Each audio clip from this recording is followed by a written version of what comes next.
एक बार माँ लक्ष्मी, माँ काली और माँ सरस्वती तीनों एक साथ भूलोक से लौटी तो उन्होंने सभी देवी देवताओं को चिंतित देखा। ब्रह्मदेव, देवी लक्ष्मी, देवी काली और देवी सरस्वती तीनों देवियां आ चुकी हैं। अब हमें इन्हें अपनी समस्या बता देनी चाहिए। अच्छा हुआ आप तीनों लौट आई। स्वर्गलोक पर खतरे के बादल मंडरा रहे हैं।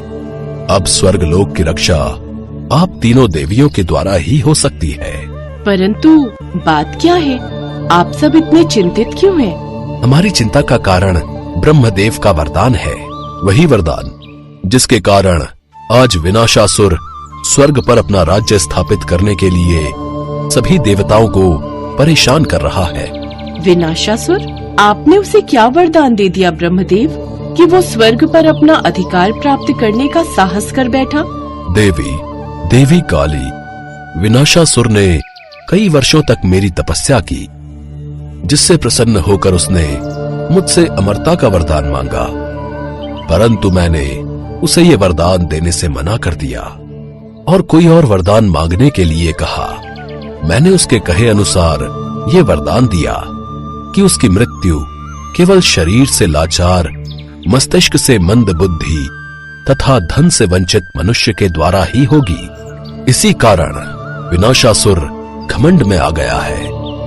हम चाहते हैं कि आप पृथ्वीलोक पर एक ऐसे मनुष्य की तलाश करें जिसमें ये तीनों कमियां हों, जो सभी बातों के लिए किसी दूसरे पर निर्भर हो। आप तीनों की शक्तियां जब एक हो जाएंगी तो विनाशासुर का अंत हो जाएगा। माँ लक्ष्मी, आप धन और वैभव की देवी हैं। माँ सरस्वती, आप विद्या और बुद्धि की देवी हैं तथा माँ काली, आप शक्ति स्वरूपा हैं। यदि आप तीनों की शक्तियां उस मनुष्य को प्राप्त हो जाएंगी तो फिर मेरे दिए हुए वरदान के अनुसार उस मनुष्य के हाथों विनाशासुर का सर्वनाश होगा। आप अपनी चिंता छोड़ दीजिए ब्रह्मदेव, हम तीनों अपने लक्ष्य को पूरा करके ही लौटेंगी। आप तीनों देवियां महान हैं। आप तीनों की मित्रता और एकता से ही अब विनाशासुर का सर्वनाश होगा। और फिर माँ लक्ष्मी, माँ काली और माँ सरस्वती तीनों देवियां धरती लोक पर पहुंचती हैं। तीनों देवियां उस मनुष्य की तलाश कर रही थी। उन्हें कोई भी ऐसा मनुष्य दिखाई नहीं दे रहा था। चलते चलते वे एक बहुत से ही छोटे गांव में पहुंची। वहां पर कुछ औरतें पानी भर रही थी और एक बूढ़ी औरत को पानी भरने के लिए रोक रही थी।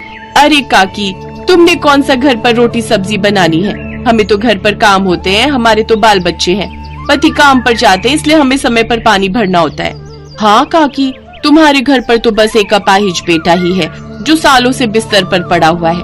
उसका दिमाग देखो, कोई होश ही नहीं है, कुछ भी बोलता है। कितनी कोशिश कर ली तुमने, पर वो तो बिस्तर से ही नहीं उठा। आज अगर वो ठीक होता तो तुम्हें इस उम्र में बिठाकर खिला रहा होता, पर तुम्हारी किस्मत सचमुच बहुत खराब है कि तुम इस उम्र में भी ये दुख देख रही हो। औरतें पानी भरकर चली गई और उस बूढ़ी औरत के आंखों में आंसू आ गए। तीनों देवियों ने अपना रूप बदल लिया। लगता है हमारी तलाश पूरी हो गई है।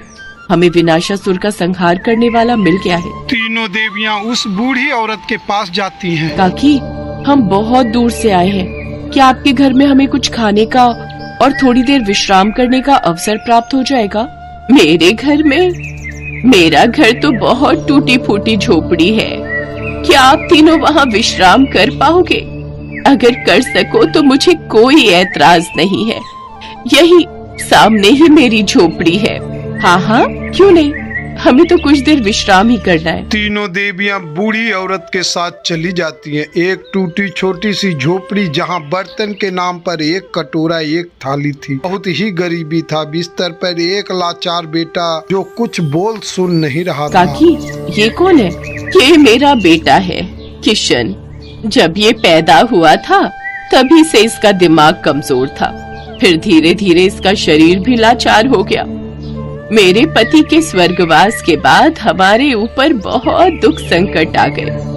पहले गरीबी से परेशान थी, उस पर मेरा बेटा, मेरा किशन इस हालत में है।